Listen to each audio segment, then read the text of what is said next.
ஸ்டேஜில் நம்ம உருளைக்கிழங்கு போட்டுடலாம்.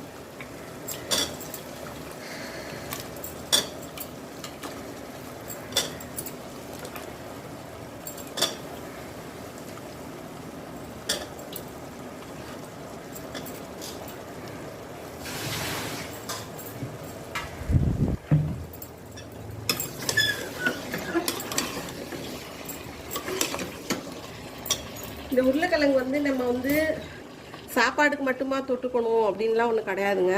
பூரி, சப்பாத்தி எல்லாத்துக்கும் தொட்டுக்கலாம்.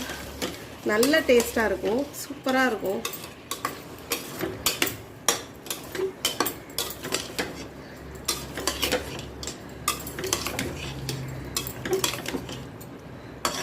உப்பு செக் பண்ணிக்கோங்க. இந்த ஸ்டேஜ்லேயே உப்பெல்லாம் போட்டுக்கோங்க. அப்போ தான் நல்லா உப்பு பிடிக்கும்.